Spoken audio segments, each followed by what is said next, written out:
SER Podcast. ¿Qué tal? Soy Jordi Fábrega y en este episodio de Hora 25 de los negocios vamos a poner números al impacto económico de un año de guerra en Ucrania.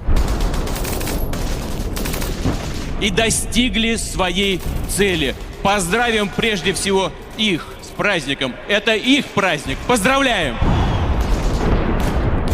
Un año después de este anuncio del presidente ruso Vladimir Putin y de que empezaran a sonar los disparos en Ucrania, la guerra ha tenido efectos relevantes en lo económico. El más evidente tiene que ver con el incremento de precios, primero en la energía, luego en los alimentos, un aumento de precio que nos sigue agujereando las cuentas de las familias, de las empresas y también de los estados. Una guerra que ha tenido efectos en las relaciones económicas y comerciales a nivel global, pero que un año después está demostrando que muchos de los presagios catastróficos que escuchábamos entonces, afortunadamente, no se han llegado a cumplir. Russian invasion of Ukraine, and this is having a massive impact on the global economy.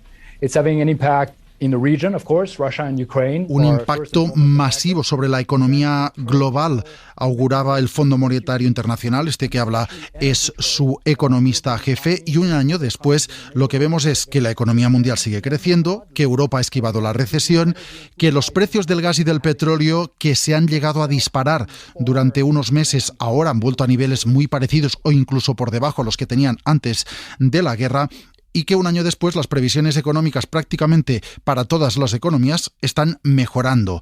Donde el impacto ha sido y seguirá siendo notable es sobre los precios. Los precios siguen descontrolados y eso está obligando a los gobiernos a gastar millones de euros en medidas para aliviar esta subida y ha llevado también a los bancos centrales a unos incrementos de tipos de interés que están haciendo sangrar las economías de muchas familias. Así que vamos a repasar hoy todos estos impactos, el impacto en la economía de un año de guerra, y lo vamos a hacer en tres niveles. Primero a nivel de los principales actores, Ucrania y Rusia, luego a nivel de la Unión Europea, España incluida, y por último a nivel de la economía mundial. Y vamos a empezar por ver cómo han sufrido las economías de Rusia y de Ucrania este año de conflicto. El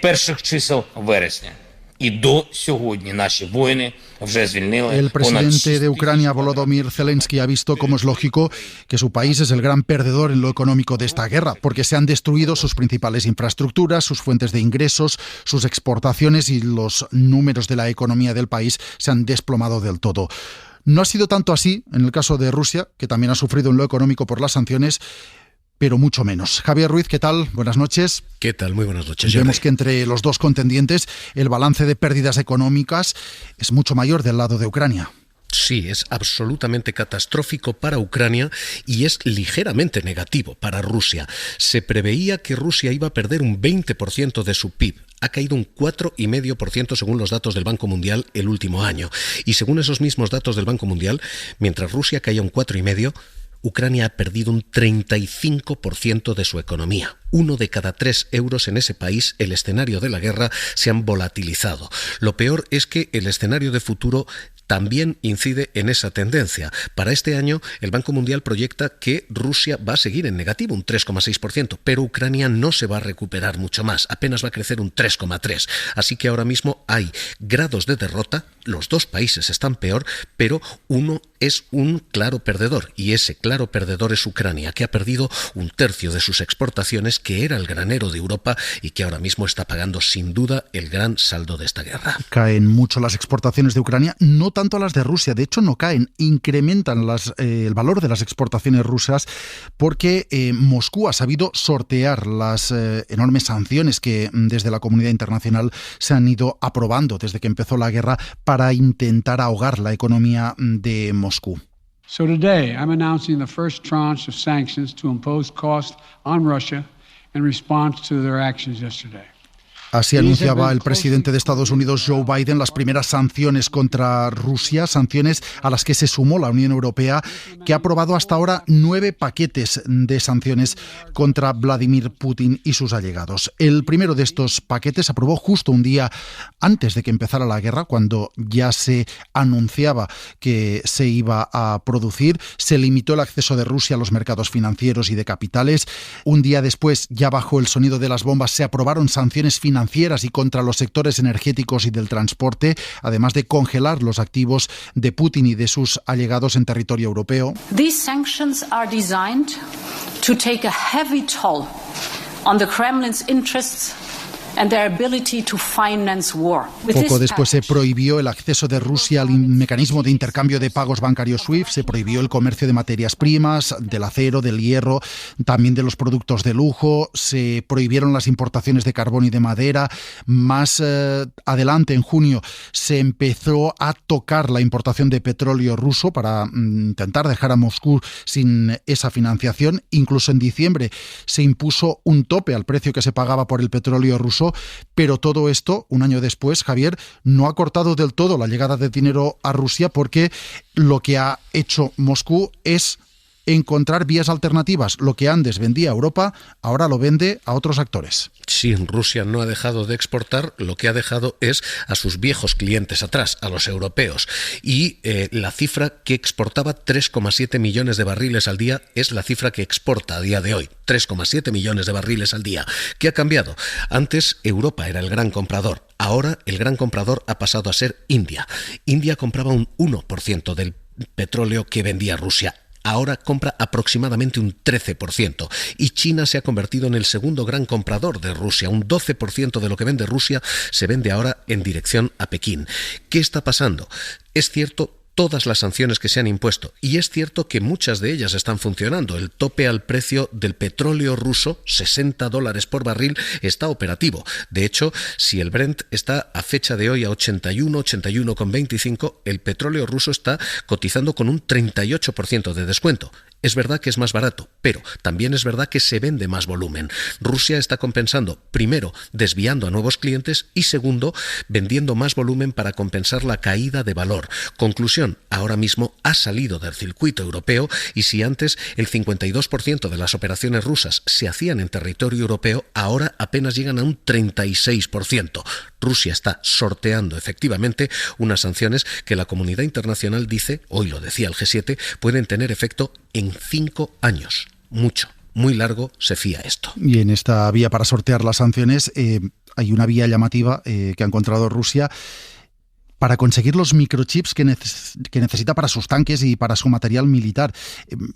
Esos chips ya no le pueden llegar de Estados Unidos porque le ha cortado el suministro, y lo que hace Rusia, Javier, es comprar lavadoras a otros países de su entorno para utilizar los chips de estos electrodomésticos. Exactamente es eso lo que está haciendo. Es un fenómeno que huele a exportación indirecta, suena a exportación indirecta, probablemente es exportación indirecta.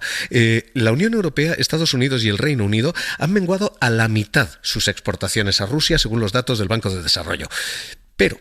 Pero al mismo tiempo, Estados Unidos, Europa y Reino Unido han duplicado prácticamente, han aumentado un 80% sus exportaciones a Armenia y Kirguistán. ¿Y qué hacen esos dos países? Duplicar también sus exportaciones a Rusia. Así que lo que parece es que Europa, Estados Unidos, el Reino Unido no venden directamente a Rusia, sino que venden a través de intermediarios. ¿Y qué se está vendiendo? Vehículos, maquinaria agrícola, sistemas de extracción, dice el banco, y lavadoras. Y esa es la clave. Las lavadoras son altamente cargadas, están altamente cargadas de microchips. Armenia y Kirguistán han multiplicado por 7 sus exportaciones de lavadoras a Moscú. O hay un nuevo afán por la limpieza en Rusia, o se está burlando la prohibición de importar microchips vía lavadoras. Y ahora mismo esto es lo que parece, un lavado de exportaciones. En fin, lavadoras como elemento para utilizarlo en una guerra. Gracias, Javier. Un abrazo. Hasta ahora. Visto impacto en Ucrania y en Rusia, abrimos el foco y vemos cómo está afectando este año de guerra a la economía europea. Contraction is possible, probable.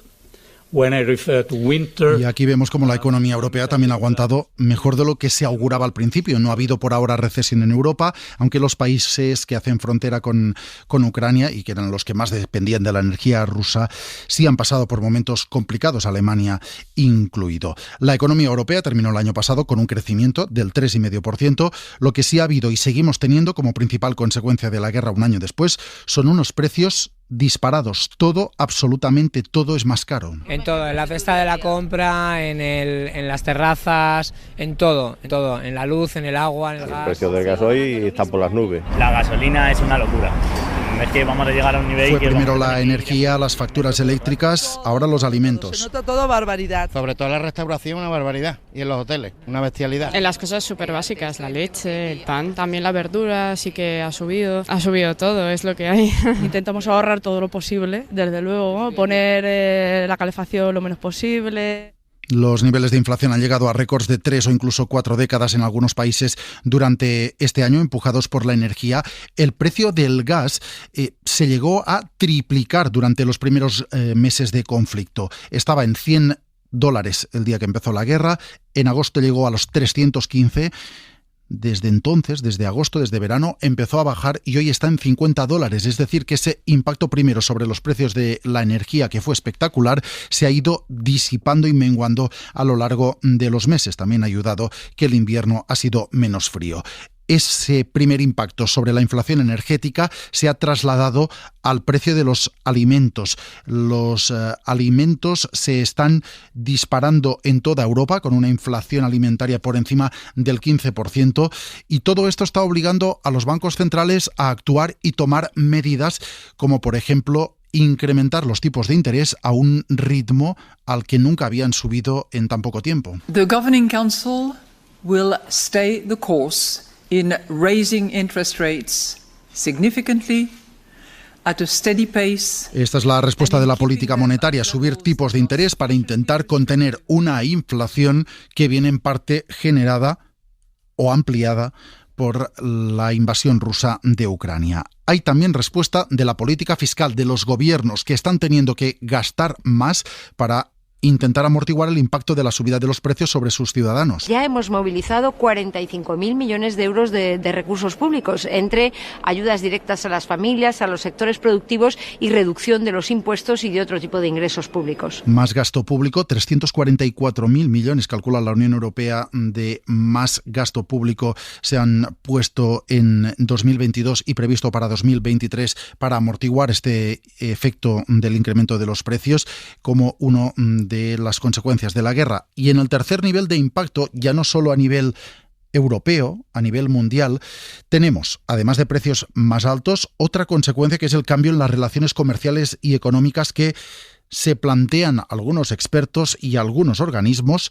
Puede poner en riesgo la globalización. Esto es lo que teme, por ejemplo, el Fondo Monetario Internacional. And we see in reality that countries are building strategies for their growth that are more dependent on what they do domestically than... Es Kristalina Georgieva, la directora del Fondo Monetario Internacional, lamentando que muchos países estén buscando estrategias nacionales y no globales, no de cooperación entre estados, para superar esta crisis, una tendencia que teme puede ir a más durante los próximos años cuando se tengan que afrontar grandes crisis a nivel mundial.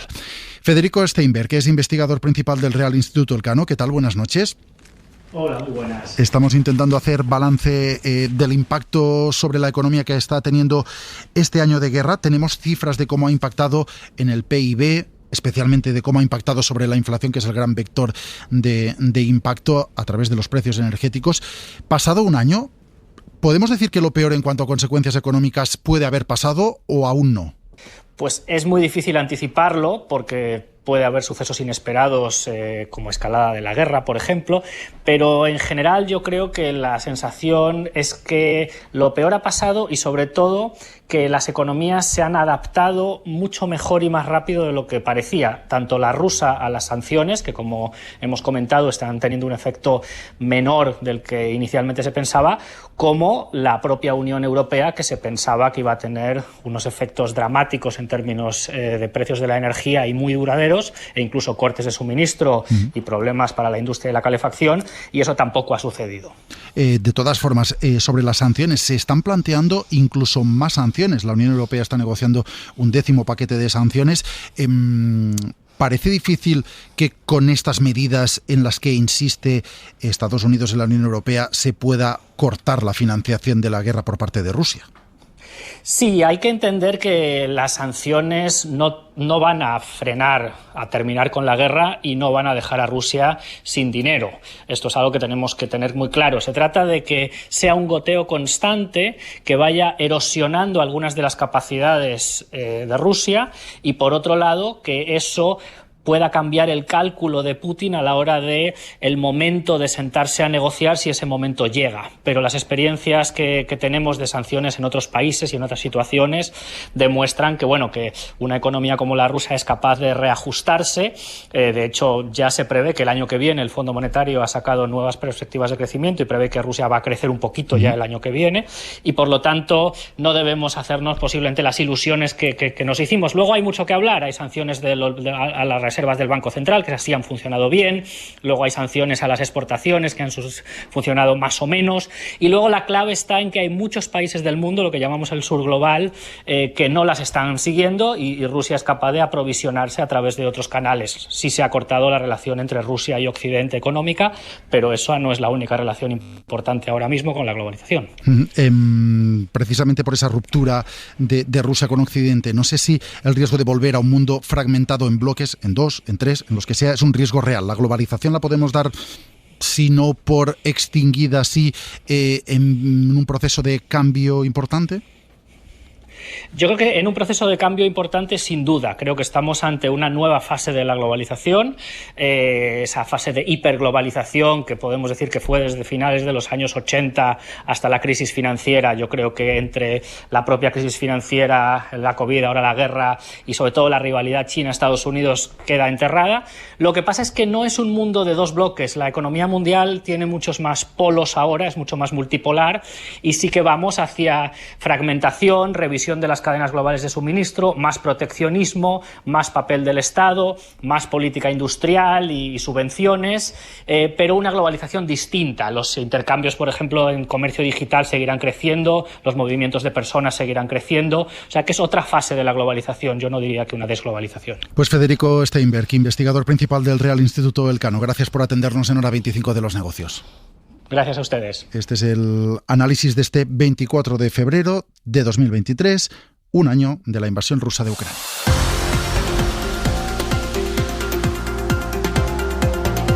Suscríbete a Hora 25 de los Negocios. Todos los episodios y contenidos adicionales en la app de Cadena SER y en nuestros canales de Apple Podcast, Spotify, iVoox, Google Podcast y YouTube.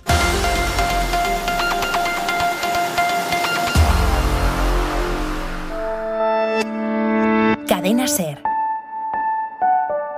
La radio.